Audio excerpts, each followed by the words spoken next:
right now. I just gave you company rule, so Okay. Thank you, sir. So like there you go.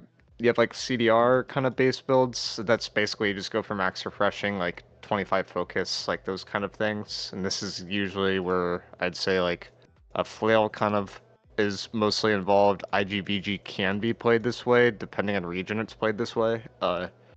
Firestaff BB, that's kind of the other support build that's kind of played this way, because you're really only playing for your flamethrower, so you don't really have to do that much, and you're just kind of spamming things.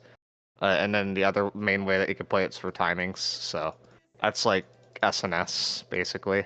You don't have as many abilities, but you try to drop them at key times. You can play IGVG this way, and then that's mostly it for in terms of meta support builds. I guess Spear BB also falls here, but that's not as common anymore. But it's still played. But that's like the heart of what it comes down to for it in general. Most of these you're trying to do some sort of utility to help win a clump fight in terms of support. It's not as much for solo kills, but some of them are still played for solo kills. Like uh, VG can be played for solo kills, and like you can play it in kill squad. Some people like to run like one VG in kill squad, like IGVG, and that seems to have like a fairly big impact. But it's like a lot harder to play that way, and in general, just a lot like less flexible, and you have to make sure that you're following up with your teammates.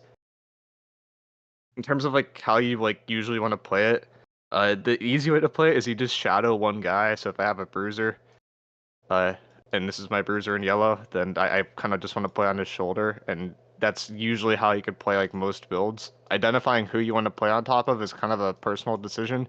Some people like to specify it. I usually just pick a player that I kind of trust and I follow them. Sometimes it's not even in my group. I'll just follow a player from a different group and try to provide value for them. Like with Flail, Best Friends is a really good way to provide value with IGVG. If it's like a bruiser dropping Scream when they go for a combo, dropping an Ice Shard behind when they're going for a combo, dropping Oblivion to remove uh, the kind of fortify based effects that people have, or the conditioning based effects that people have, it's like a good way to support them. That's like a simple way to do it. The other main way is like we can look for clumps. So if there's like a big clump and you're kind of off on your own, then you want to look to drop your utility in that clump. Some people usually play a bit more to follow. Some people usually play it for clump. Some people kind of do a mix of both. I think the clump way in theory gets the most value, but sometimes you just can't secure a ton of kills. I think right now most people tend to play it for the clump way, and artifacts have kind of helped that a little bit, because you can just kind of go infinite all the time with Mad Gloves, and you can kind of just start spamming things with IGVG. Firestaff BB is a little weird. Most of these builds, they have some sort of disease metric now, and this is like something you kind of have to play for. Disease, at the best case scenario, can reduce healing by 25%. Usually it's 50%. If you don't get to the healer, it's only going to be 50%. So it's good, but it's not usually enough to secure a kill. People just have too many sources of incoming healing. They typically are still able to kind of heal up fine with a large amount of disease being present. So Firestaff BB, like I don't think it works as well now as it used to, but it's still strong. Like I think people still slot like 2 to 4 of those in NA, EU not as much. This is like a roster from like a week ago, and we still slot like 3 of them, so it's still used. It's just like less used than it was before. And then Spear Pass is something that's been like kind of taken up to as like a soft replacement for it, because Firestaff just doesn't hit as hard as Spear does, and Spear has better utility than Firestaff does. And then you can also play Spear in heavy and like not have any consequences with the latest changes. So it's like a small thing, but even then with Firestaff you don't really have to dodge. So either way, like both of them are kind of fine. Uh, but yeah, I mean there's some slots like for flexibility, like Flail IG, you can play Flail VG, you can play Flail BB. Like there's a lot of flexibility there. VG IG, I'd argue that you could probably play it with the flails on offhand, but IG is just super really good, or it's like really good for like kind of trapping people in clumps. But if you're like a little bit more alone, like maybe if you're off with like Kill Squad, I could see like VG flail like maybe working, but it's kind of a cook. And there's definitely ways to cook with it, but the main idea is you just want to provide utility and kind of allow people to do more damage and just trap people so they actually die. Because without supports, people typically could just leave clumps for free. There are some things you can do without like the you need. or without the need of like your actual kit itself too. Like if we draw like B choke here, for example, and the enemy is like pushing in, you can drop a shower behind them, and then they could try to body block one of the bruisers, and then the bruiser won't be able to get out. Another thing that's like really common that you can do as a support that's like a good way to make a play is if you like anchor like the corner of chokes. That's usually where people like healers try to slip through. If you could sit there, then they have to use a movement cooldown to go through you, and at that point they're down a movement cooldown, so it could provide some value. Bruisers won't actually be able to get through if you sit in the corner too, so that's like another way to kind of get value. And then like something that no one really does yet that you could use to get value is like if you drop an ice shower, like usually people drop it like an ice shower, they would drop it like this, but you can kind of just walk through that. If you drop an ice shower like this, then you're effectively going to funnel the enemy towards the center of the choke, and you're going to have this outside to play for free. So that's like something that you could use to like exploit people a little bit, but you have to like the timing has to be like really really concise. Ice showers in general, probably the highest like skill cap way to like carry as a support. It's like less about the other stuff. Like you can talk about like VG rotations and mag glove stuff. End of the day, you're just going to be casting things over and over and over again. You don't really have to worry about anything. Like you're just going to be able to spam abilities, just get tons of value. And it won't usually cause people to die because disease, best case scenario, can only reduce healing by 50%. Rens are generally inconsequential from IGVG. It's basically considered just to be max capped all the time because there's enough IGVGs and there's just less sources of Rens from other things, which is again where you start seeing things like Spear BB with pests is like starting to pick up popularity because you can go for perforate, put a very large amount of rend on people. Cyclone isn't super resisted for most rolls because of the strike, at least off point, because people usually do thrust and slash resist. Sweep is good during Maelstrom, it just completely shuts down bruisers, but that's like another option, so Cyclone. And then Skewer is just like a good source of empower, that's all it's used for. And it just does good damage because it has really high base damage. You could play it in heavy, it still does really good damage, only does like 10% less damage than playing it in light, which is kind of ridiculous, and you're like 30 to 40% more tanky, so not a big downside to that versus IGVG right now. It's definitely debatable if you go medium or heavy depending on what role you play. I think more people are starting to lean towards medium off point. On point is still heavy oriented generally, but it's like harder to play heavy. Some people are doing like a trick with like Rune Glass where you can get like one extra stam. I think it's a little stupid. You can go for regeneration serums and it like basically solves the same problem. In terms of like artifacts like that you really want for most roles, if you're IGVG, you generally want mag gloves. Like no surprise there. For other roles, Void Darkplate is like generally just super strong. I don't know if it's on the search thing anymore. Yeah, it is. But Void Darkplate is like just generally super strong, 20% flat. Armor gain that can't be stripped seems to be very viable. Featherweight if you're in light, but there's not many light supports that are really played anymore, to be honest. Nimblecoat's kind of too greedy, so usually people just go Void Darkplate. If you were a bro that did damage, Tumbler could be good, but usually supports don't do a ton of damage. Sorry. And that's kind of it from a defensive utility in terms of like jewelry artifacts. This one's debatable. It's gonna change next season when the artifact comes out. That's gonna give you flat stamina per second. At the consequence of not being able to pot as much, because then in heavy you can just keep dodging all the time, right? You don't really have to worry about that change anymore.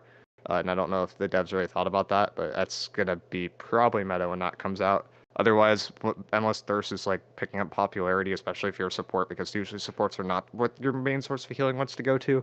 So although like Ankh could be very useful, especially if you're playing in Sacreds, it feels like to me that Endless Thirst has been really, really good.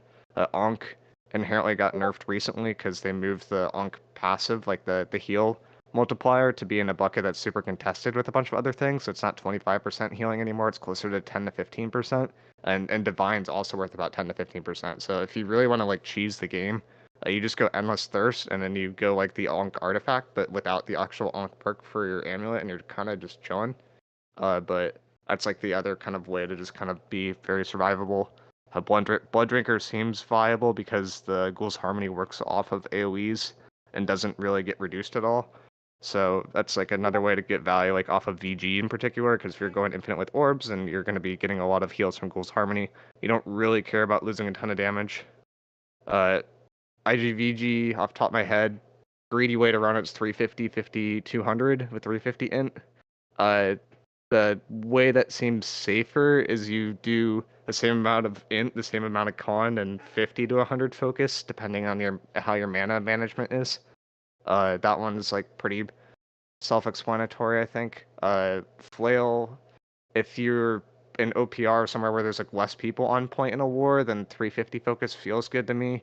Otherwise, let me go to the attribute thing, so I have that in front of me. But that's 350 focus just lets you just dump ult and then you gain your ability cooldown, so it lets you like do that refreshing like kind of spam stuff more, so it's like valuable there. Otherwise, you just usually go for 250, 350 and you're kind of fine. As some people have gone like 250, 350, 50 strength, and I think that's fine too. Like you can kind of be flexible there. The buff duration I think is pretty nice to hit, but you don't have to hit that. Some people do 50 focus and they do 200 strength and 350 con, and that seems okay. But then at that point you don't have like an immunity with some of your effects for flail, so that doesn't work quite as well. Firestop BB wise, I think some people have a mistake with it where they go too much int. Like you really want to hit 250 int because this will increase the duration of pest disease. But I don't think after that it like matters too much. You could go to 350 just so your flamethrower does more damage, and then go 250 con. I think that's fine, and then just play it in heavy, be really tanky, run Void Dark Plate, because Void Dark Plate is great. But that's kind of where most of the meta goes right now. And because everyone's super tanky, things like penetrating backstab are becoming meta on spear, and spear in general is just really good at dealing with armor, high armor builds, so that's why it's being used a little bit more. And dogging people down or trying to waste a bunch of cooldowns for one target to get a kill seems generally worth it in this meta. It seems like people don't die super often, but they still die somewhat. Like some servers, like it's 200 assists is about the max you get in a war, and that's like a high kill server at this point. Usually it's around 100 assists in total per army per war, which means that you're getting like one kill, or you're getting like 3 kills every minute in the army as a whole, right? So if you get 1 kill, it's kind of a big deal. It's not a lot of kills, but that's just kind of how it is because everyone's been able to do 3 defensive perks, and you're just super tanky with running so many defensive perks. Perk slots are generally flexible. Freedom is usually pretty good because basically every support build runs fines at this point, except sometimes flail goes like some people go bile. Bile, I think you go exhaust or you can go lifesteal. It doesn't really matter. If you go lifesteal and your army stacking Ankh, that's going to get less value because Ankh reduces the effectiveness of lifesteal, but it still seems like a good way to try to heal people up. And yeah, I mean, I think the rest of it's like somewhat flexible, which is Vines feels very good, especially with Purifying Heart. If you're not running Purifying Heart, you probably should run Purifying Heart. It kind of feels like it changes the game because you can just go Vines and there's no downside to the exhaust anymore. You can just cast it willy-nilly and you just get value. So that perk's great. Otherwise, the kit's like fairly flexible.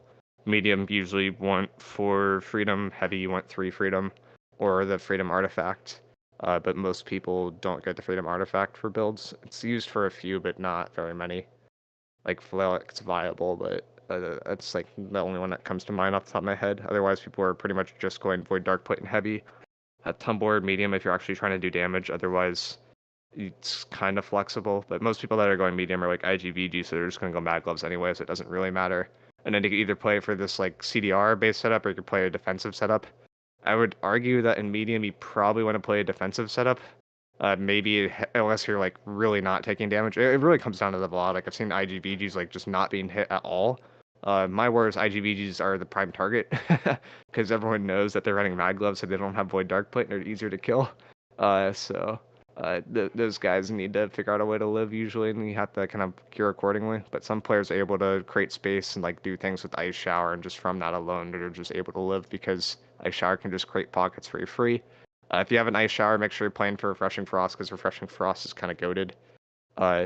You just have to be within an effect. So like an easy way to play for that, for example, is you drop your shower. While you're in your shower, you cast your Storm, and then your Tomb, if you cast it in your Storm, it feels like it bugs out and it doesn't proc to Refreshing Frost all the time now, but Ice Shower definitely does. So that's like another way to get that, but it's usually a little bit greedier. Usually you don't just drop Tomb and just for CDR, but it feels more viable now than it used to because if you're caught in the center of a clump and you Tomb, you're still gonna die. So like just using Tomb as a passive like cleanse effect seems viable to some degree. And yeah, if you, during a clump fight, you definitely want to have that regen serum up, especially if you're in heavy, so you can do triple dodges. And that's most of how the builds work. I'm trying to think if there's any other support builds that are really viable, but that's kind of it. If you do BB, put Plague Splitting Grenade on armor and just drop it and then go crazy or whatever. This is not the tree that people usually run for support. And some people have been trying to cut Plague Splitting Grenade for Claw Shot because disease doesn't seem super impactful right now, unless you're like actively like putting it on healers and stuff, which is why IGVG is sometimes like to go scream on weapon, just scream a healer just to destroy their healing basically. And why it's like if you can sync up with the kill squad and you can scream a healer, it usually will secure a kill or it will force the healer to heal a bunch, and it's like very annoying to deal with. So definitely underrated, definitely something you look for, especially because you get your cooldown back so fast, and your scream in a clump fight is kind of negligible because they're probably going to be at disease cap anyway, because everyone's running plague crits, because that perk got buffed and is kind of silly now. So that's basically mandatory on every single support build. You don't have to run it if enough people run it, but it's generally preferred to run it. Just because there's no longer that conditional. And yeah, I think that's pretty much it in terms of like general support stuff. I open the floor now if anyone has like questions. I expect that to go a little bit longer, but I guess it kind of rattled off everything. All right, thank you. That was a good explanation for like the basics of support. We have some questions that we can go through. Yeah. The first one is from Selma. He has a couple questions. The first one was, hold on. Yeah, he was asking about heavy gear stamina meta, like if VGU was maybe looking to go medium potentially. Yeah, Yeah, go ahead. it kind of depends on the role. This is a week ago, but so this is like a little bit before that shift, but like the quad groups that are playing like bottom side where there's less pressure, some people have been going medium there. If you're ever caught in a clump fight in medium, it feels, or in heavy, it feels kind of shitty right now because you just can't stam unless you have, or you can't dodge unless you have the regeneration serum. So it definitely like feels impactful, and you definitely like can go medium. I think it's kind of comes down to a VOD by VOD basis, to be honest. Like watch back your deaths if you're dying because you're just being hit over and over, and you have nowhere where you can position where you're still on point because it's a meta where you kind of need to be on point. Then you probably should be on heavy. If you're dying just from crashes, then maybe consider medium. And that's kind of just what has to be weighed, and it seems to be like kind of a player by player basis right now. But I would say heavy generally feels better, and then the adaptation is literally just use regeneration serum pots whenever people crash. And that's kind of all you need to live for the most part. And then try not to double dodge for obvious reasons. If you have IGVG2 and you're in heavy, blocking is viable right now. With the latest changes, it's just something that gets a little wacky to get used to. But you can definitely block like maelstorms. You can block like great axe, like pops. Like those are very efficient to block. Just don't block Warhammer heavies or you'll just cry. But that's mostly it in terms of that. Okay, cool. The next question was from Nami. He asks, is Elemental Aversion strictly better than Shrieking Forts? He says, or only when using Frigid Dawn, kind of relates to the whole like Frigid Dawn debacle. Yeah.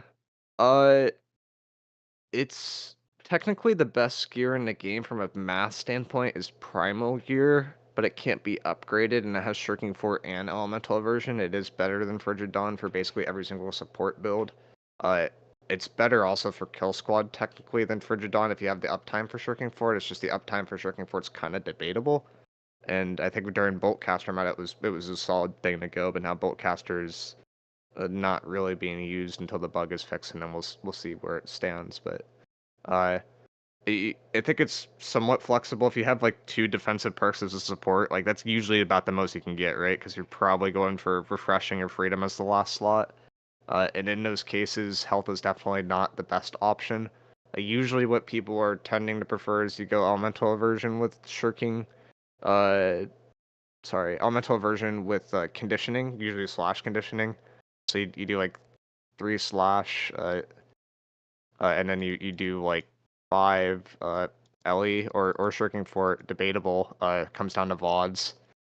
my tool is not being great with the mouse today, but usually Shirking Fort gets more value, and from what I've seen from VODs, it seems like Shirking Fort is generally better in the neutral, but Elemental Aversion's better in the clump crash. If you're planning to live off the neutral and not be in the center of the clump during the clump crash, then I'd run Shirking Fort. If you can't really escape the clump crashes very effectively, I'd go Elemental Aversion. But yeah, I would think Shirking Fort is a little bit better in general from VODs that people have seen, actually looked at. It's like, hey, run Shirking Fort, how often is it being stripped? It's not super often because a lot of IGV just don't like dropping Oblivion just willy-nilly, because it's just not super effective versus for mana wise, you just run out of mana if you keep dropping it over and over because it just costs too much. So it's not as common. The thing you have to be worried about is are orbs hitting you, or people running left-handed deceit, because that's where you start running into issues. And left-handed deceit generally seems to be pretty good right now because it soft counters conditioning. Also, people are usually at disease cap anyway, so you don't really care about the scream unless you're going off point to scream healers. So yeah. It's flexible. Usually people go 3/5 Ellie and then they do a 5/15 split with a strike protection amulet, so you end up with a 20/ effectively, assuming that it's procced, 20 strike, so you counter bruisers. If you're off point, usually you go for 20 thrust there, so 20 strike and then 15 Ellie is pretty solid. Some people drop some of the Ellie and then go for more arcane, you do 22 arcane, 10 Ellie. That seems to work too, but then you're a little bit weak to Void, and Void Gauntlet actually does decent damage right now, and Bruiser does decent damage, so sometimes not ideal, but kind of depends on the server. It's generally flexible, but it seems like 3/ conditioning with Elemental Aversion or with Shirking Fort seems to be pretty solid. So for Shirking Fort, it comes down to it not being stripped that much in the neutral. Yeah, pretty much. If you're versus a melee, Shrinking Fort is just always going to get more value, right? And the thing with IGVG is you often are the target of Warhammers going for heavy attacks. So Shrinking Fort's kind of great versus that. But if it's a clump fight, Shrinking Fort is going to be very sketchy. If you ever stam out, you just lost all your value from Shrinking Fort because someone's going to drop an Oblivion on you. So you really need to space out your stamina if you're going for Shrinking Fort versus Elemental Version. You don't really have to think about it too much. And a lot of builds of high base damage, the Elemental Aversion just inherently doesn't get value. If you have, what do you call it? If you have Void Darkplate, I would 100% just say go Shirking Fort, but IGVG in particular with the gear is very, very weird. You need to hit a lot of specific gear pieces for it to be good, and it's just hard. If you're in medium, you need to hit 4 freedom usually. Some people don't go for freedom, but most people go for freedom. You need to hit usually it's 5-ish weapon perks right now.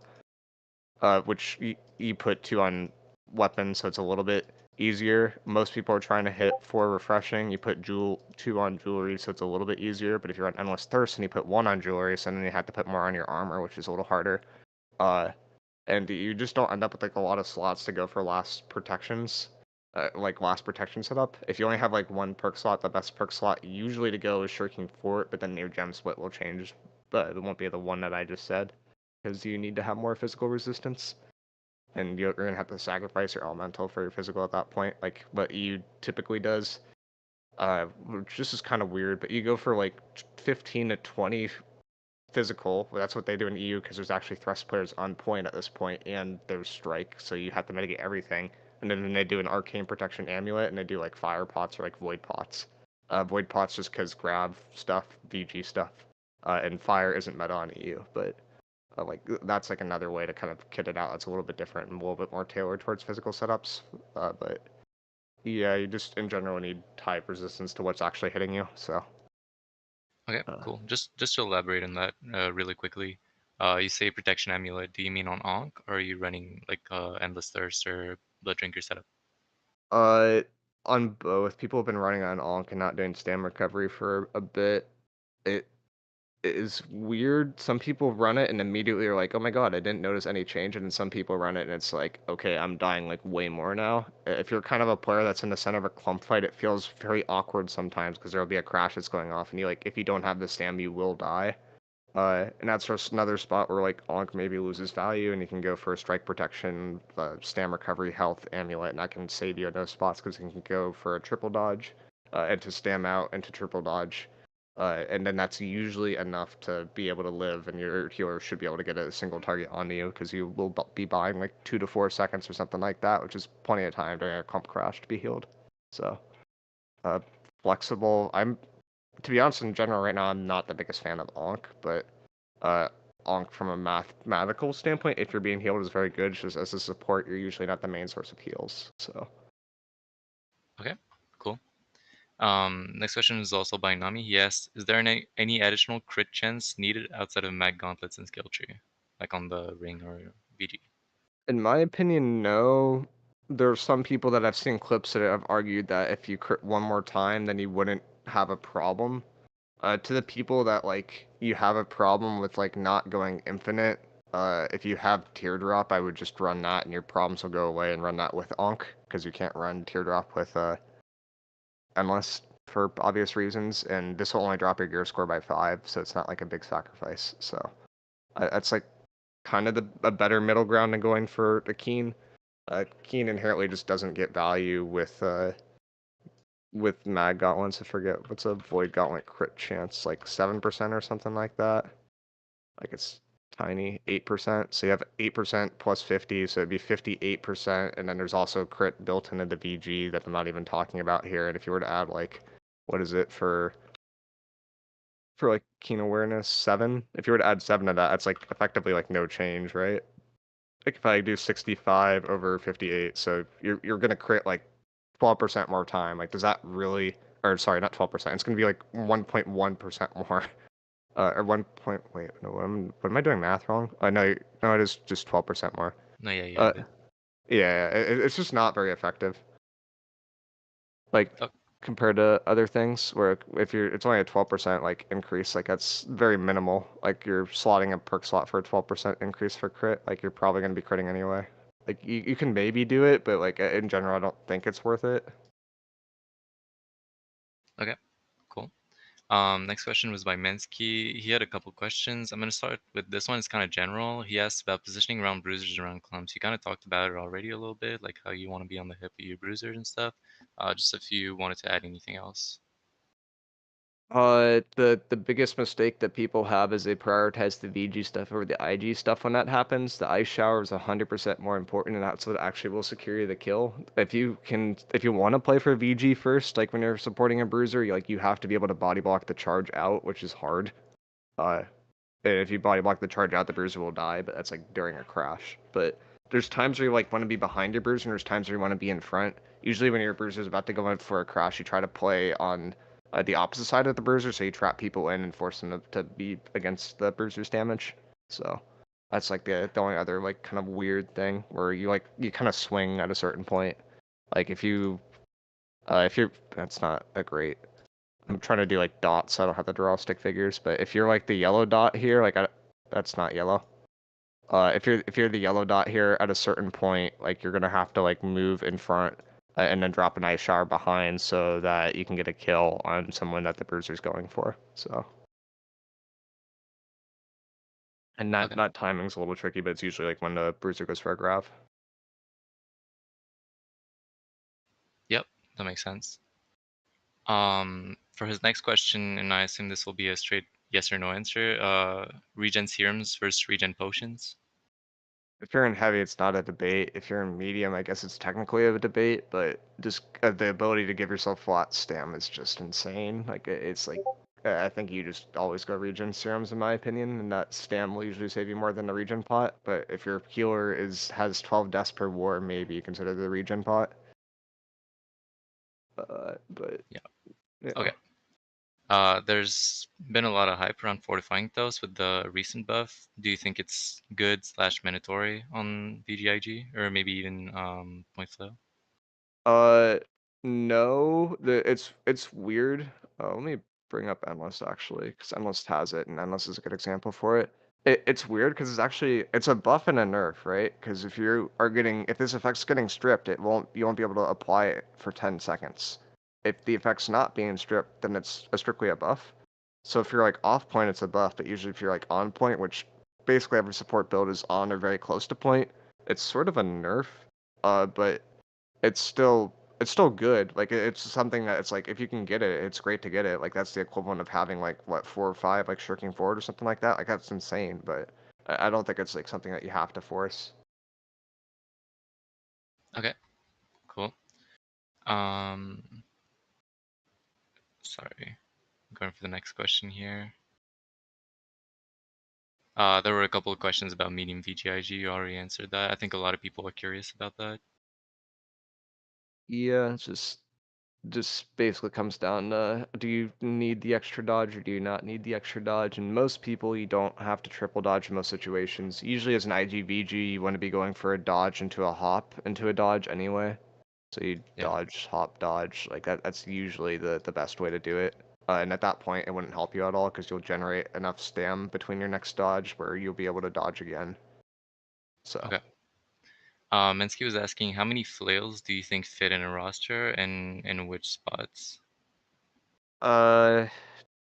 Conventionally 2. I would argue that VG IG off point is probably less value than like VG flail or something like that. Like just basically because best friends is super good. You can let your DPS be super active and not really have to take as much damage. But I think it's conventionally it's 2. I think you probably could push that to be more as a support oriented build, but it's just off meta. And as long as you have best friends up, you basically won't die. It's like how flail works out, because that's like the equivalent of having like 8 more gems, and you're just like it's like a mini SNS aura that also gives him power. It's great. Also, if you block with mitigated protection, like it's just so hard to die, because that's like another source of like an SNS aura like effect. So if you could have like a passive SNS aura on you while you're just running around and you just become incredibly tanky, it's just not popular, and people tend to prefer to go for IG stuff. But I could definitely see an argument to like if you want to play to be a little bit more spread out and you don't really need the IG as much, then flail definitely could work as an offhand. Yeah, and I think that tankiness really lends itself to the shot caller role as well. Yeah, that's why it's usually run for shot caller. Uh, except they usually go more con and usually don't know how to play the game as well, so they kind of need the extra con. Yeah. So you've touched a little bit on flamethrower fatty and how it's kind of losing in popularity. Would you say it would? So this is a roster from like a week ago. You said. Would you say it's been losing even more in popularity? Has it been replaced by other things? And if so, what? It's losing to Spear Pest for the most part. I don't think it's completely gone yet from NA. The best part, okay, if you're a Flail BB player, I'm sorry in advance, but the best part about this role is you could put any average Joe on the role and they will generally do as much as any experienced player. Like the only thing you need to do is drop a meteor shower on the center of a clump because it will apply disease to everyone, and that's like basically it. And the rest is just like hold the W key and like don't switch to BB that often.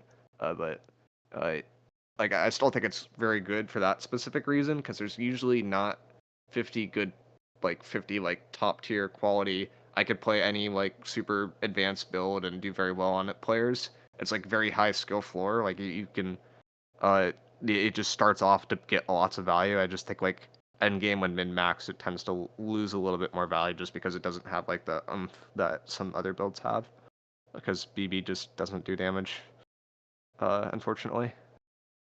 And Fire Okay. Stop does okay damage, but not usually in this setup. So that's pure pestilence. You think is a good replacement for it? Do you think it kind of stands at the bottom of the point and comes from there, or does it play with the group? They usually play like side of point facing outside in, is usually how that build is played. And it's like if someone's trying to escape the clump, that's the person that you're hitting and putting disease on and like basically nuking. It's like a finisher kind of build, like where BB before it's like if someone escaped, like you could just blow them up. BB doesn't do damage, so Spear BB has replaced it, and you don't really use the BB at all. It's just used as an offhand. It's strictly a utility role. That's like the weird role where people like have been where's my BB? Or people have been like dropping like Azoth even, and they just go for claw shot, they go for net shot, and they go for blast shot, and they just like CC people with the BB because BB doesn't do enough damage to really for people to be very confident in the blast to really kill people. I think they might even go right alt somehow, but It's just like a utility kind of thing where you just use claw shot to close distance. You use net shot to slow people down, and you just make sure people don't have a good time. And you usually put like exhaustive net shots. You usually put on pestilence for that role. You can go crippling blast shot too, but it's a little bit less popular. Okay. Mensky was asking, is Healing Tomb perk worth it since it scales with Ankh? That one is weird. I think it generally is worth it because it's burst healing. The guy that cooks most of the new setups for our company right now, Jordan, like he is at the point where he thinks that it's strictly better to put Healing Tomb on weapon and Deadly Frost on armor, because Deadly Frost, if you're not dumping it all the time, for Deadly Frost on weapon to be more value, you'd have to use your shower basically off cooldown. If you wait 1.5 seconds, it on armor is effectively the same thing, and most IGVGs don't just spam it off cooldown. So for most people, yes, it's good. The thing about it is like it's like another pot like effect. Like pots don't heal you for that much, and especially when you're running Ankh, like your pots like will heal you basically as much as that tomb will. So it just seems worth it for that setup. If you're going for endless thirst, I think it has a little bit less value, but still is very good. Kind of yeah, it's just it's something you kind of have to play around with, and unfortunately, it's kind of expensive to play around. Well, actually, no. IGs are very cheap to roll. It's just mostly the gear that's harder to get. But yeah, it's definitely played around with right now. Yeah, I was gonna just add on to this. It hasn't been asked, but since you're talking about it, would you say Deep Freeze is still best for VGIG, and would you just stack that onto it? Yeah, there's no reason to not run deep freeze. Like, there's basically no reason. Like, Okay. there's no other perk that you'd want. Okay, cool. Crow was asking, if you're running heavy support, can you sacrifice Hardy for something like crippling? And this is something that a couple other people have asked. So Uh, Technically, yes. If you're using regeneration, I would basically say technically yes, but I would say no. Next patch it will be interesting because when Mastermind comes out, or in 2 weeks, because that PTR date got leaked on February 2nd. When the PTR comes out, then Mastermind versus this new amulet will be a debate. That new amulet gives you flat stam. So I imagine if you're playing heavy and you're playing more as like a pure support, like on point, you'll probably run that. So it's like you could technically run it, but you have like maybe a month or a month and a half whenever the season ends to like get value off of it. Uh, and I think it loses value when you talk about something like regeneration serums, like and then you can triple dodge with heavy. Like if you literally never triple dodge, then yeah, you might as well cut it. But if you generally triple dodge, like occasionally, like if there's a big Dedo clump coming in, you probably want to triple dodge because it's your best chance of living. Then like it's probably not worth it. okay, cool. Mensky was also asking about Alacritus Banishment. It was pretty popular at the start of the season. Haven't heard about it as much recently. Do you think it's still strong? Uh, it's strong. It's just not used because of it's used with light fire staff, which is run on EU with rapier. But that's like a kind of a burst oriented build. It's kind of the only burst oriented build that still exists, to be honest. That's like played at all. But that build still runs it. Fire staff with pest tends to not run it. So and then like IGVG, like you're already on your VG, you're already running a what do you call it? Uh, Left-handed deceit. So you're not running it because you have thwart and counter. And on IG, I guess you could technically run it if you didn't want to. If you didn't want to run, you could put it on IG, right? I'm pretty sure you could put it on IG. You could run it if you didn't want to run deep freeze, but deep freeze is just like more consistent, so it's generally worth playing for that. So it's like viable. It's just like hard to fit because most of the mage builds like you have weapon perks that you need and it just doesn't exactly fit. You can't run it on a melee oriented setup. So, but it's definitely viable if you could take it, take it. Okay, cool. This one, I mean, we don't see it on the roster, so we can assume it is, but Mensky's asking, is BBIG dead? Uh, yeah, any Mox is our BBIG guy. We basically tell him to play anything but BBIG right now. So yeah, it's basically dead. It's dead. Okay. And I had another one here. Hold on. Oh yeah, Mensky was asking. This is more of a not a VG question, obviously, but would you say medium with featherweight or medium with dark plate or tumblers is best? Tumblers is basically best every single time. There's technically an argument for void dark plate. There's no argument for featherweight. From a math perspective. So like tumblers from a weight class perspective like tends to fit very very nicely on that roll. But if you're IGVG and medium, again you got to go mag gloves, so it's like it doesn't really work out usually. But I guess if you're playing IGVG and you're like refreshing stacking, but you're playing more for the IG than the VG, and you cut the mag gloves and you wanted to run too keen on your ring and on your weapon, then you could go void dark plate, and it will probably feel a little bit worse. But if you're playing for timings, it might work. But that's like a weird thing to like play for. Like I think you maybe could slot that on point, but it's not meta. I could see it becoming meta if people continue to play more and more players on point, because at this point it's like a 20 to 30 man fiesta for some reason. So Yeah, mostly because no one blows it up. But yeah. yeah, the meta has been very clumpy. I've composed a couple questions about Fort specifically because we haven't had as much Fort play due to the nature of the wars we're fighting. They're not like always super competitive. So yeah, I had a couple questions. First of all, can you speak like on the responsibilities of VGIG as anchor on defense? Uh, let me.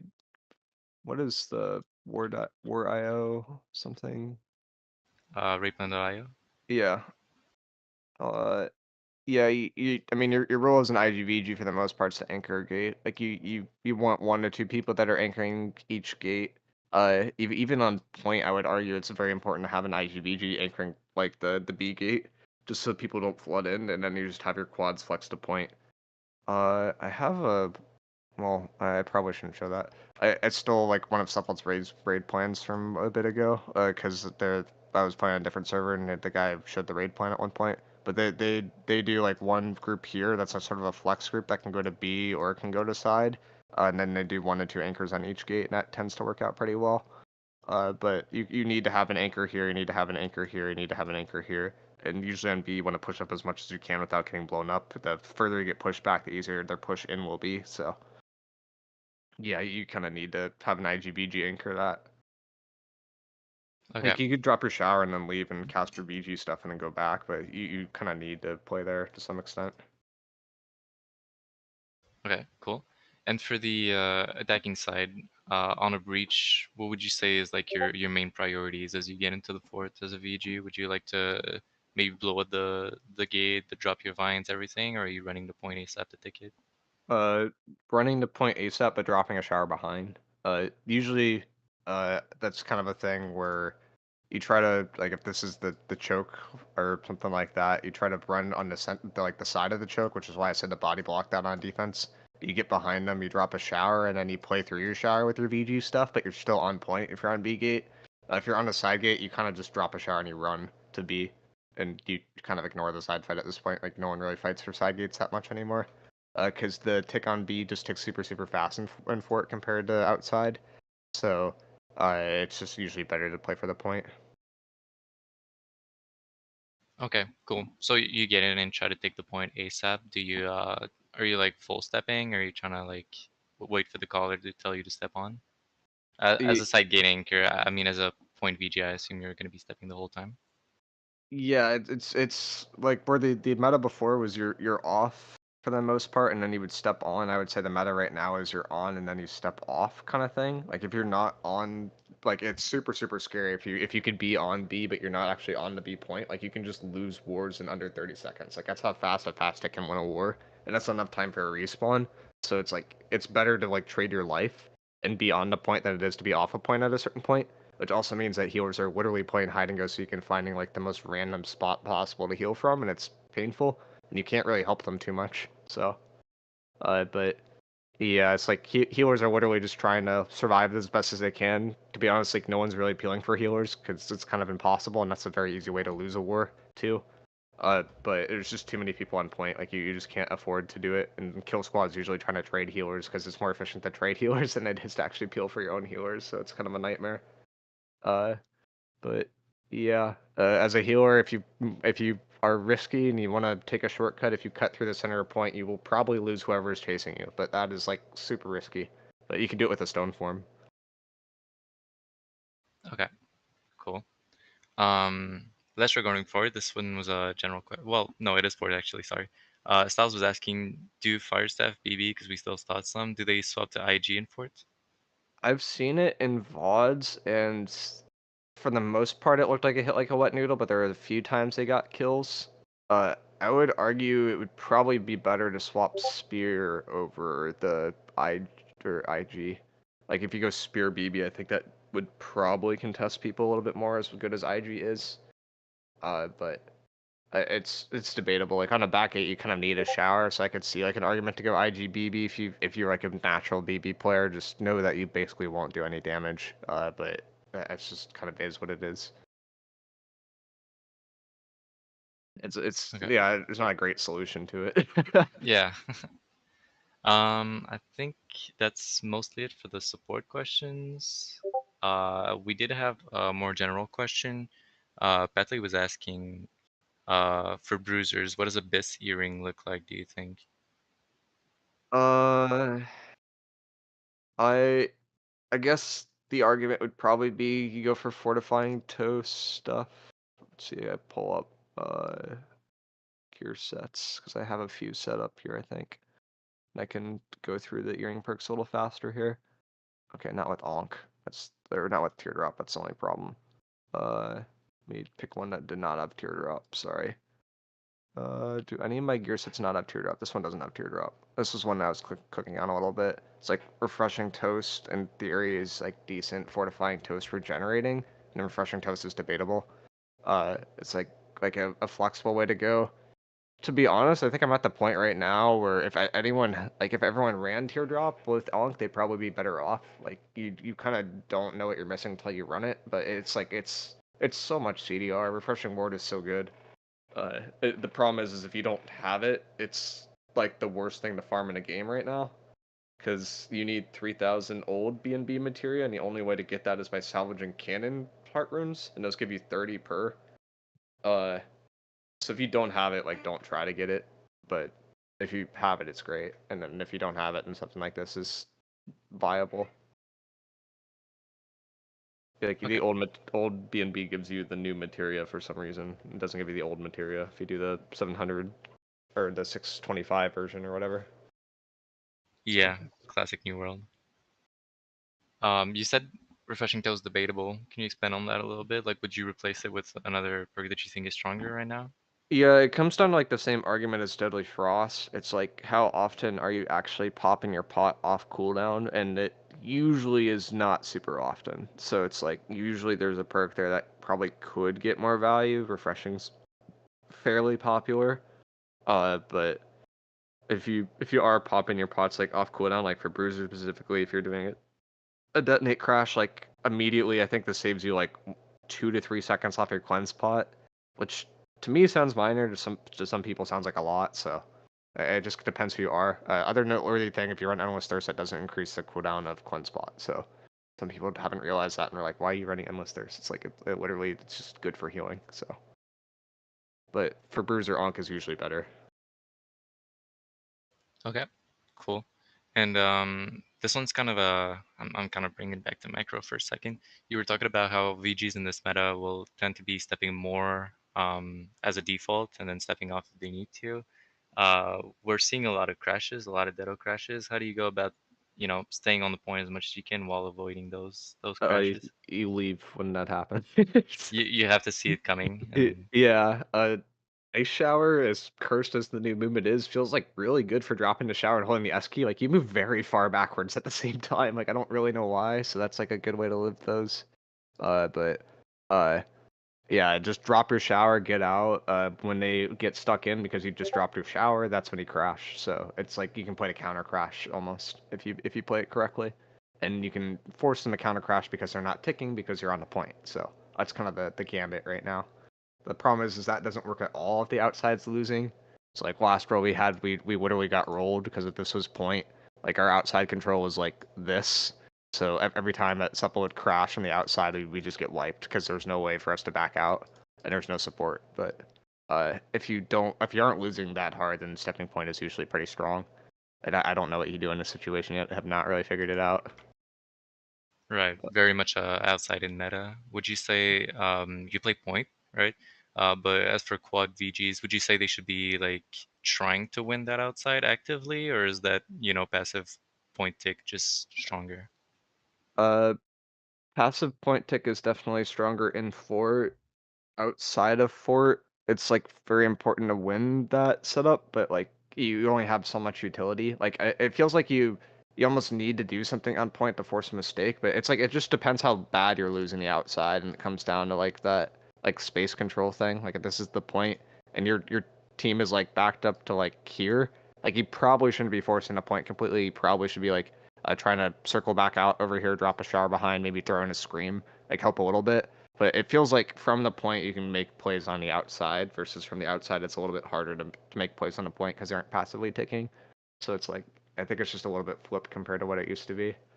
Uh, but it's definitely like risky at times to just like go all in on that. Like on the outside you don't tick point as fast. But if you don't go to point, like it will take you 10 minutes just to take C if you're winning the entire time. Like it's so stupid. Like you have to play on point. So and like from a defense perspective, if it takes them 10 minutes to win the point, why wouldn't you play on point? So it's like if both ways, like it just works out to just be better to play on point right now because people are super super tanky with so many defensives that they're running. And there's not like a Yeah. good source of AOE damage. Like Firestop is okay at it, but even then, it's like from a war perspective, it's not even good enough somehow. Okay, so very, very like point centric meta with like more of an outside in a lot of the time. Yeah, I mean, I think like some people would argue it's inside out even right now. Like you usually on point there should be 15 to 30 people at all times, which is a lot compared to other metas. Like other metas, if you were to count, it'd usually be between 5 and 15. But now it's like the upper end of that to like double that is like pretty common. And the best company on like EU literally just sends like every group to point basically. They have like a random 10v10 fight that no one can explain why it's happening out in the middle of like Narnia. But that's about it. Yeah, and that naturally makes it hard to play on point just because so many people are body blocking you and Yep, and there's like a bajillion ice showers, and people are only running 2 flails, so you actually can't get through the ice showers. So, yeah. Um, Patley was asking a kind of broad question. This one's more from a bruiser perspective, I assume. He's asking any other recommendations, tips for bruisers that you've seen at the highest level, or like maybe common mistakes. yeah, the most common mistake now is thinking Great Axe actually does damage. Your Warhammer does way more great damage than Great Axe right now, and Great Axe is basically only used for combos at this point. In your neutral, like it's almost always better for all Warhammers to just be on Warhammer because everyone's running slash conditioning. If people aren't running slash conditioning, then Warhammer or then Great Axe works. But when people are running 3 to 5 slash conditioning, and if you go for a Maelstrom, your first hit's gonna proc the slash conditioning, like you're never gonna do damage. So Warhammer just feels like it's the best way to actually do damage right now. Like that's like the weird thing that I don't think has been part of any meta that I've seen in the past, where people are getting way more kills off of Warhammer than they are off of Great Axe, which is why people are running like strike protection amulets and weird things. But yeah. That makes sense. So Warhammer for mining, like your damage for singling people out, and then rest of the time like bruises get kills from Data. Your type. Yeah, and like great axe and combos, like the best companies I've seen literally have this is I don't know how this works, but they're like no bruiser like uses a great axe combo or like a great axe ability or detonate until the shot caller calls, and the shot caller is calling for pushes like every 20 seconds or so, and then the entire other time they're just on Warhammer trying to get kills. Like it's so weird, and I don't really understand how it works, but that's what I see when I'm like watching like Mango play, and I think they're better than Supple right now. So. Okay, so still kind of a developing meta. Like people are trying to figure it out. Yeah, definitely on NA. EU's been playing the same way for 2 to 3 weeks. Yeah, and it can be a little slow with the meta. Likewise, just personal question. EU has seen muskets come back in those like flex spots in main ball groups. Do you think that's gonna come to NA? No, because most people don't think the NA players are good enough at musket to make it work, but I think it's very viable, and I think that the skill cap required is a lot less than people think. Like, I think there was a clip the other day of a musket that was literally just running around point for like 30 seconds. And he was still shooting point, and musket collapsed now, right? So like it does stupid damage even while you're running around point with musket, like VG, or I guess you could run VG for it too, but people usually go with VG, or bow. But I don't know if that works now or not. But I think I'm mostly seeing VG because you give yourself empower from you get damage and you get empower from tether. And it slows people, so you can just like kind of drop a tether and like hold W key wall and stone form and you just don't die. Right. It's a lot of utility. Yeah, I think it's very, very viable, but it's not super easy to play. And you will be jumped on and no one can peel from you is like the expectation going in with it. And people usually don't run rapier because you're just not able to live with rapier. Like you just won't. So you just kind of walk away. And you have to be tanky enough to live that. Like SNS Spear Dive mostly, because SNS Spear is probably the best to build in the game right now. Yeah, that makes sense. Pedley was also asking, this also from a bruiser perspective, he was asking if you have trees, optimal trees / empower cap. And he was also asking a little bit about how empower looks for bruiser. Do you think like they're reaching that empower cap a lot? They're reaching it a lot less than I think, especially now that people are like main handing your Warhammer and stuff like that. Like Tumblers is 100% mandatory to just get your empower up.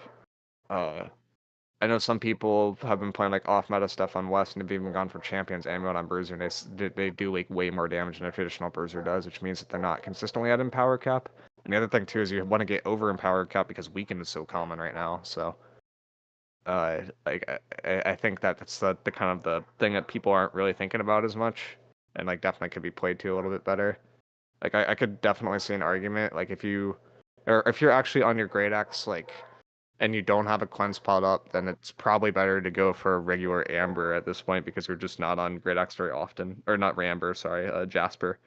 But if you do the Rune Glass one, I only get one stack for some reason, but the regular one works. I just don't think that's like meta yet though. But maybe in the future, I think that's kind of like cooked territory, like probably not good quite yet, but kind of keep your eye out for it. Right. And kind of on the topic of like gems, Opal has seen a little bit less play. People have been trying other things, and partly because, especially in the heavy, let's say for VG, people think that they're dodging less because of the nerf. How do you think that affects it, like Opal and VG? Just go Malachite. Just go Malachite. Yeah, it's not. It's basically it. Okay, Like you it's get that more simple. damage out of your IG too, because it works with deep freeze. Like it's the same proc effect, so you just play for clumps with that, and you just passively get value. Okay, and this kind of food for thought. So I was also asking this earlier because we get less dodges as VG. Do you think striking forward inherently gets less value or less uptime? Yep. Uh, But yep. still, but still worth considering. Still worth using. Yep. I mean, if you are playing VG right, you should very rarely have to double dodge. Like occasionally have to do it versus Warhammer, which is super annoying. But usually you want to go for a dodge and a leap. And if you're doing dodges in a leap, you're still gonna proc it, and you're still gonna have the same amount of dodges. So, like as before, you'll still be able to get 3 off if you do dodge and a leap, dodge and a leap, dodge. Like you're still there, and you can't leap if you have no stam. So you can't do a double dodge and up and a hop, which is an argument for medium, I guess. Yeah, for sure. I'm just trying to read through these questions real Yeah, quick. there's one that came up that I was about to ask. We kind of our wars aren't very competitive. I think at a player to player level, but we're getting lately the wars we're having on defense. We're trying different ways to rotate for assuming A is given for free between B and C. We're kind of figuring out who goes first rotate, second rotate. We're having kill squad go to initially see what's going on, and if they're not able to step comfortably because of the amount of people that end up over there, we send ball group. We're trying different things and having our top quad help cover bottom for respawns on B, things like that. What is that sort of rotation look like for your wars? Like how does your army handle just the secondary split like that? It's very simple. Group 7 is our, I think it's Group 7. It might be Group 8. We have one group that has our best players in our entire army, and that group goes as a side point. And it doesn't matter what role they are, we know that they'll win any 5v5, and if they send 10, we're inherently winning on the other point, so. That's all we play for it. Like, we don't really care about the builds as much, but I'm pretty sure that's our Group 7 in this roster in particular. Uh, and occasionally we'll do another group with them, but usually it's just one group. Or one thing that they like to do sometimes is they'll send like one group and then they'll send like one or two people from a random group over there, like usually a bow, because the bow's able to live on its own. And people will realize on supple that we sent one bow that's not in that group, and then they'll try to focus that bow, and the healer has to heal them. Sometimes they'll send another healer if they're from a random group too, so they could heal the healer. Like, they mix it up, but it's usually between a 5v5 and like maybe 7 to 8 v8. I would try to make it weird numbers so that the defense has to send two groups instead of one. And Right. Assuming you'd want to give up B before C, and then keep sending more and more groups. What does that look like after Group 7 and the initial range that you have? Do you keep sending just whoever's on, right side B point, whatever it is, or who keeps going after that? usually it's group for group match. The point team only goes if their point team goes. Otherwise, like we basically just watch the SNS. It's like the easiest way to tell. And then if the SNS goes over there, then we just follow the SNS, and that's about it. But usually it's like kind of just group for group. Usually a little bit more kill squad than melee oriented. I think we do like 1 to 2 kill squad before we send one quad group, and then we'll send one quad group over there. So, and the quad group's usually the bottom right one, and then our bottom left quad will pivot to bottom right and kind of play for the Okay. right anchor a little bit more. Okay. So, and comms wise, who's communicating this stuff? Like someone who goes to C point, is that someone who's just saying like, hey, we got 10 more over here outnumbered by 10, or Yeah. need one more group, or how does that work comms wise? Usually it's just Impunity or Dex Demon or Jordan because they all talk. It's just like a player that's like vocal and confident in their role, and that they'll just call stuff. The biggest thing that you'll see, which if you're a side point player, you probably know this. If you're losing the fight, you won't say that we lost the fight. You'll say that we're down by 5, and you need to send another group, and then you can just get staggered and end up in a really weird spot. So like you just need to make sure that your first group that you send like just doesn't get rolled, basically. That's like the only way that it really gets messed up. Okay. Yeah, And and I think you answered a lot from the defense perspective. From an attack perspective, what would you say your split looks like? again, group 7 goes. Only group 7? Don't you have like a full split or? Yeah, we usually do a full split, but if you're doing like small groups, like it depends on the the plan. If we do a full split, then we send every group except for group 7 and usually 1 or 2 quads. And then all of our respawns come back to B. So we send between 30 and 40, usually closer to 40 people. And we do that usually really fast, like within the first minute or two in the war. Within the first minute or two, like if the point on B isn't ticking, for instance. Yeah, sometimes, usually the trigger is when we cap A, and then A group rotates to B, and then B groups rotate to C. Okay, and then that's your call to split. Sounds Yeah. good. I think Essenjin was asking the wrong chat, but I'll still ask. He was asking, wouldn't Void Plate trump Mag Gloves on point if survival was more important? That would be a VG question. Yep, it depends on the IGVG player. There's some IGVGs that can play point with 200 con and medium and average 2 to 3 deaths per war, and for those players, no, but for most players who are humans, yes. But usually the players who are not humans end up getting slotted in the IGVG endpoint because it's like very hard to live, and you need a player who's like very, very good at living by gear or by other means. And then it's also a good spot to just throw an IGVG if they don't have mag gloves for some reason and they have Void Dark Plate, which shouldn't be a thing that you play for, but turns out to be a thing that people play for a lot at this point. So, like if you have someone that like missed that week, and I think Tempest should be in a week or two, at this point, then you could try that too. But, Yeah, yeah. sounds good. If anyone has any more questions, please ask them. I think we mostly ran out of questions. Just Yeah, gonna wait a minute. It looks like there's one here. If you, I know he kind of answered it, but I don't know if they were here for it. If you want a similar position to BBIG, what should you consider switching to? And that was kind of spear, right? yeah. Usually The it's spear with BB right now. Like you'll notice it immediately. It actually does damage. You need to go penetrating, backstab, plague crits, and either plague crits is technically debatable. Usually the last slot is rogue or attunement, and I think attunement mathematically is more damage per hit, assuming it procs, and then rogue is more damage generally. And because you have the rogue and you have the pen backstab, you want to be hitting people from behind, so you want to be hitting people like on the outside of the point, you want to be facing in and hitting the people that aren't looking at you. So. And hitting healers is also decent. Also very scary.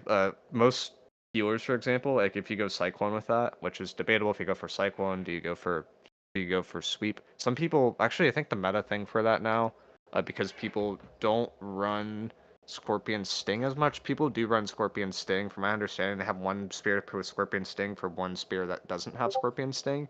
And then Scorpion Sting's tree, I don't really know it off the top of my head because it's not as popular. But people have been dropping Skewer a bit, and then they've been going for something like this is not the right tree, but like this idea where you go for like Perf Sweep and Cyclone. Cyclone, the weird thing about this is this is strike damage, so it just nukes healers. If you drop that on someone, like it'll hit them for like 3 to 4k, and it's like okay, like it's like a lot compared to like other things in the game right now. So that one's kind of silly, and it applies to slows, and then healers have to use Stone Form, they have to leave that position, and you just won a bunch of space. So. And then I think some people at one point use the what do you call it, Scorpion with IG, and they would Scorpion them and drop a Char behind. It's still occasionally used, but not common. It's still used. I think what Cure does now is he goes Rapier with it, and he has like really stupid tech where he's effectively invincible with Rapier because of bugs that have been reported to AGS. So, uh, that's what he goes. But for softball, but it's like you can be more flexible at that offhand slot if you have the jab stuff. If you go jab with left tree, you'll just deal less damage because this reserve strength like never procs. So it's usually better to try to figure out a way to go right tree, and drop like sweep or drop cyclone for a perf. looks like a question from Filipino. Do IGVGs focus on respawn timers for stalling the income side point respawns and things like that? It's definitely something you play around. Like if you can, like it's also like when nukes usually get dropped, quote unquote, or like when people actually look to focus the points. That's like the time where you want your ice shower up. You want to be able to drop an ice shower, kind of not let people play the game as much. There's like a lot of positional stuff you can go into showers with, which is advanced, or you could have the approach is like, hey, you have max refreshing, just drop shower like over and over, and just make sure you have a shower for that like respawn timer, usually. So, but I don't know if I really answered this question, but it's kind of just like you just you use that intel to the best of your advantage, and you just try to secure kills. And that's kind of loose guidelines, but it's kind of comes down to like individual like recognition with that and kind of game sense. But if you could slow people down in a shower, if you could scream someone who like wants to be in a spot but can't, like that's good. There's weird things too, like mechanics that people don't usually play for that are like more advanced that like always get value. There's things that stagger people. If you stagger someone while they don't have grit, it gets lots of value. Maelstrom doesn't have grit while it's actually going off. It has grit during the startup. So if you scream someone mid Maelstrom while they're spinning, that's gonna just stop the entire damage part of Great Axe. So there's like stuff like that that people don't really think about. That if I think if people played for more, then you'd see like Great Axe players like maybe having to go for like exploding stone form at this point instead of detonate. But we're still in a detonate meta like after 3 to 4 nerfs. Yeah. People are curious about the BB Spear build. Could you like just tell us a bit more about like stat split and then weight class? It's played in heavy. The stat split is 100, 300, 200. Uh, and it does a lot of damage. Okay. I think people might go shirking empower for it because the thing with that build is it lacks empower compared to other builds. Like it's something that spear just inherently lacks. So you want to figure out ways to do that, and people usually will do that from Endless Thirst. They'll do that from like Champion's Amulet, for example. Okay. Tumblers, yeah, tumblers would be good for that Mansky, because you're trying to do more damage even if you're in heavy. Like you're playing for the damage more than the survivability. Usually people go for most people go for Void Darkplate, but it would make sense for me like to go for tumblers because you're playing more for your damage and your survivability. Like you should be plenty tanky and heavy and spear, and you have BB, right? So if someone gets on you, you have right tree for BB. You have 2 net shots. Like you're not gonna chase someone when you're exhausted because you're gonna put that on BB anyway, and you're gonna put like a 50% slow on them. Like it's so annoying to deal with. Some people run it down on that build. I've seen people on EU like really run it down and hit like 8 deaths, hit 10 deaths in a war, but they also drop like 12 to 20 kills. Those people are also playing light, and I think they're idiots because they're playing light though.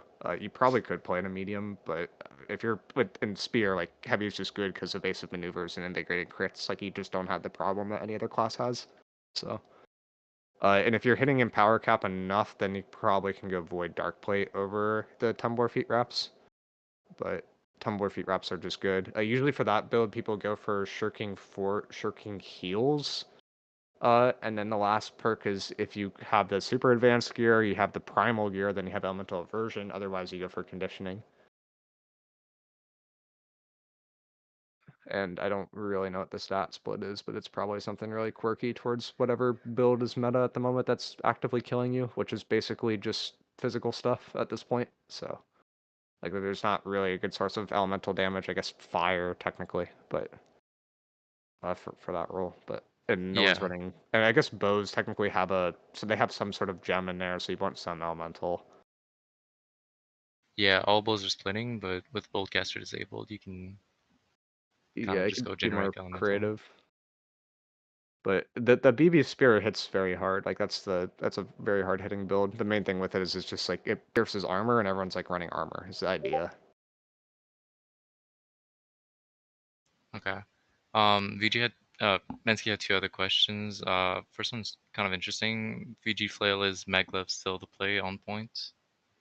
Uh, It was briefly the play when PTR came out. I would say it's not common to really run anymore. Like the 2 setups that I could see working are one that you stack Invig and you go for Freedom Pants, because then you can actually get the Invig and Freedom like thresholds that you need for it to actually be good. Because Flail has a passive Invig built into it, so you can play for that more and hit 70% Invig. The other that people are arguing to me now that are trying to build that haven't played the build is like, why don't you just go Void Dark Plate and run Freedom? And it's like, I think that's fine too. Or some people like don't want to run Freedom, but then you're just gonna die to Vine spam, which is pretty common on point. So, uh, the the the problem with like VG flail, like you have to offhand flail at that build, and usually for flail, if there's only 2 flails slotted in an army, like you need to main hand it. If you had like this is what happened at the beginning of the game when flail came out, people ran like 4 to 6 flails, and if you run 4 to 6 flails, then that 100% makes sense with magloves. But because everyone's running 2, like you have to main hand flail, like you have to try to have high uptime with everything on there, and you need to like basically max out like your refreshing stacking, your active CDR, your passive CDR. You need to do as much refreshing ward, as much refreshing as you can get. It's kind of a pain. So could I just run elemental version and gem entirely for fizz? Probably, maybe. I think it might work if you do like dust or a pot towards fire or arcane. That's something that EU does. So yeah, it probably works. Could make for an interesting gem split for sure. Yeah, I was just thinking, what ranged element attacks. What is there that isn't? I mean, Abyss. Yeah, that's the off meta build that isn't even slotted here. I don't think it's slotted here. We have Yeah, one you have player that's been one. playing that. Yeah, okay. Yeah. You've had one player that's been playing that as like an off meta thing, and it feels underrated right now because it pierces a lot of what people run. But in terms of like damage output, it looks relatively similar. I haven't seen the VOD yet, but yesterday there was an EU guy that ran Abyss Void Gauntlet, and that looked decent because you can give yourself Empower from the Void Gauntlet, and then you actually do damage because people are running so much slash conditioning right now. So that was kind of an interesting cook that was like during a point bomb, for instance. I think he got 5 to 6 kills, which is relatively a lot compared to what Great Axes usually get right now. So like it definitely works. It's just not meta.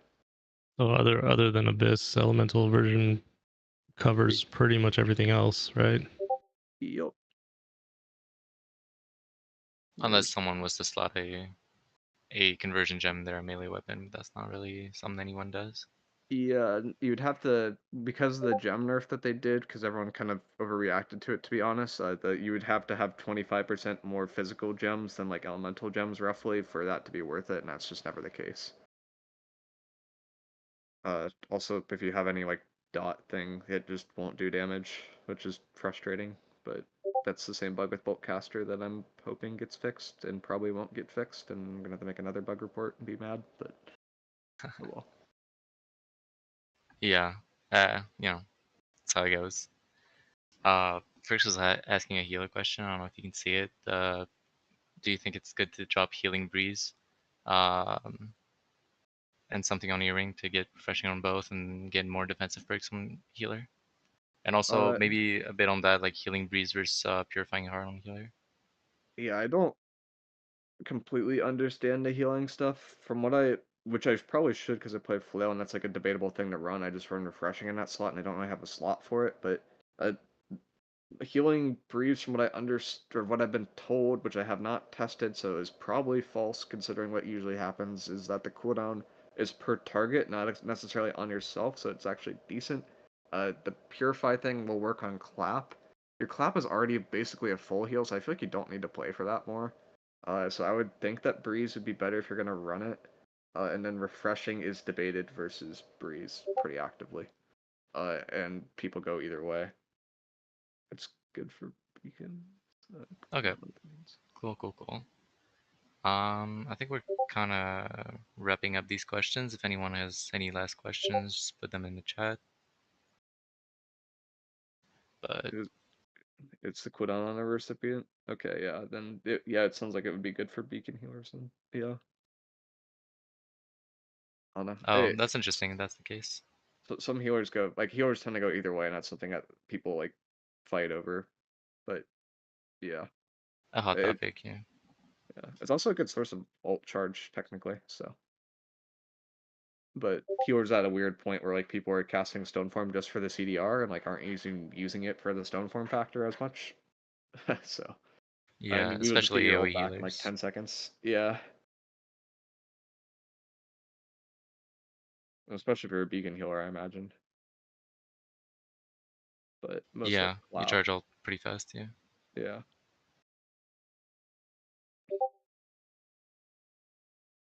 All right.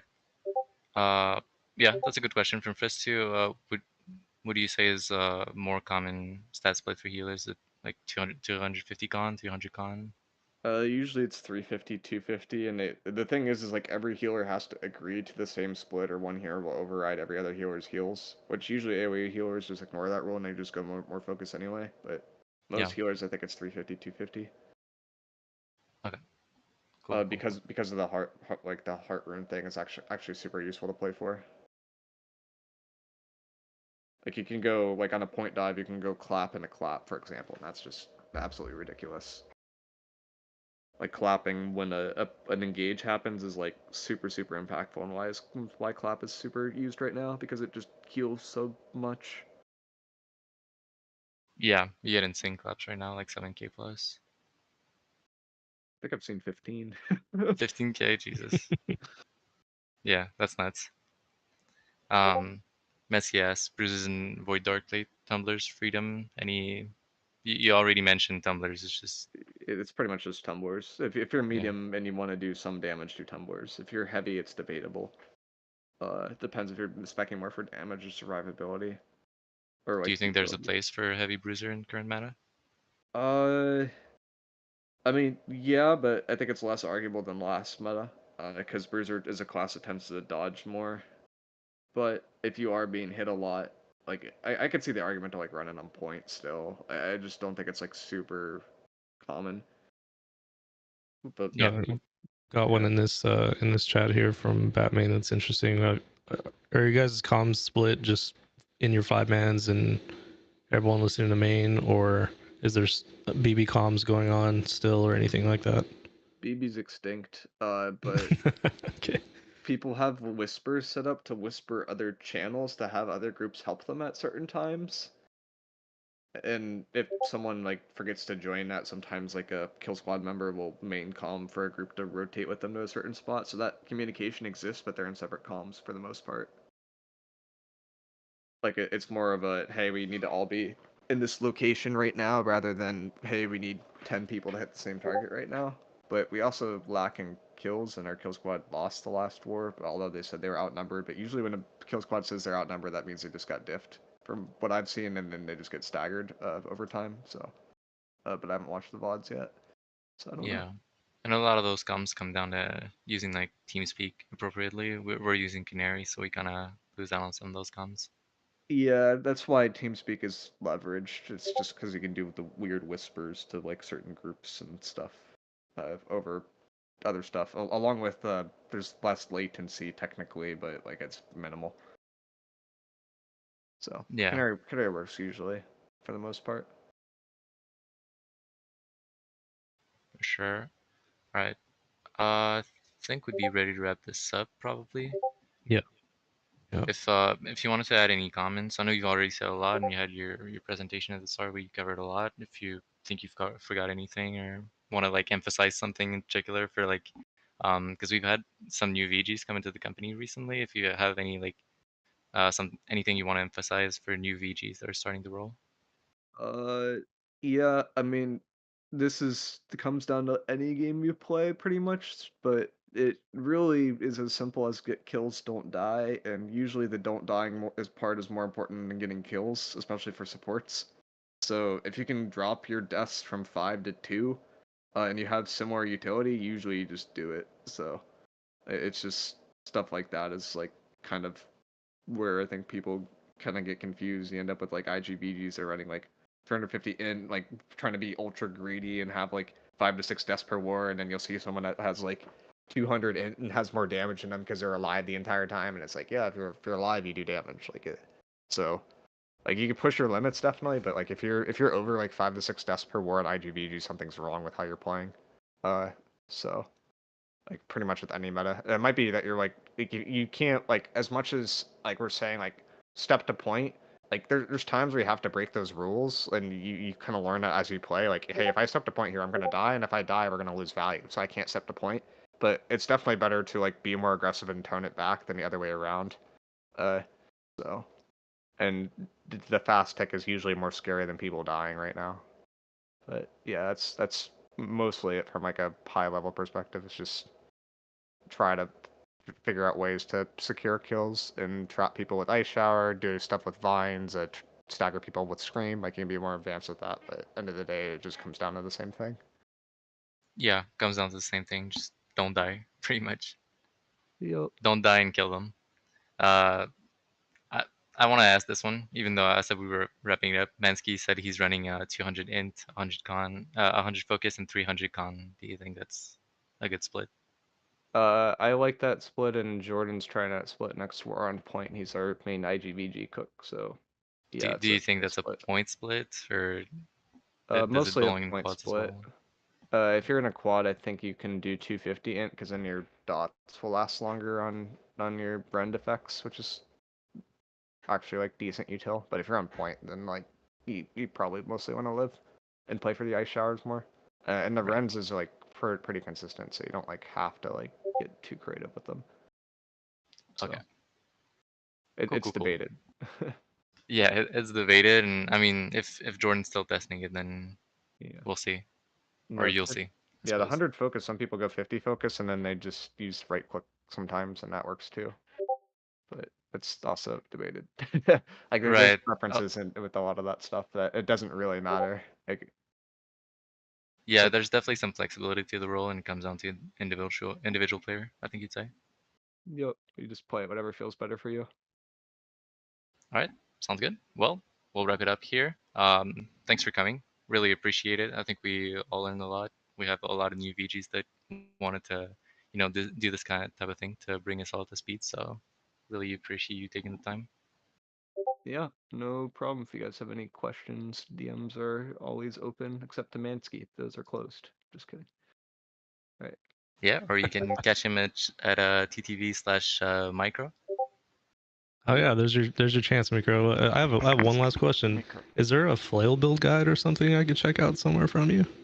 I think I just made one, but I don't know if it didn't get published or something like that because I don't think anyone saw it this morning. But Now I I see it on YouTube yeah, uploaded. So it should be plug, up man, there. plug. Yeah. Yeah, new video on YouTube. All Yeah, right, man. it's mostly a discussion because it's like a lot of these things are like more ideas than strict builds. Like you can be flexible with them, and a lot of people are like, "Oh, what's the best build?" It's like it's not really a like you have to play to your idea. Like if I'm playing the Invig stack, then I can be more aggressive in clumps and then use my cleanse for active clump fights and stuff like that. Versus the normal player might have to drop or use the cleanse earlier and play more passive in clump fights. So Yeah, it's like you just play to the strengths of your build. teaching how to cook. Cool. Yup. All right, man. Thanks again. Yep. Peace. This whole thing was recorded. I think Odd did, and I think potentially Freaks did. So we'll be posting I did. those eventually for those that missed it or that want to rewatch it. Bricks, you said you did. Yeah. A lot of good Okay. info. All right, cool. Yeah, and I appreciate anyone that asked questions. I hope you got good answers to your questions.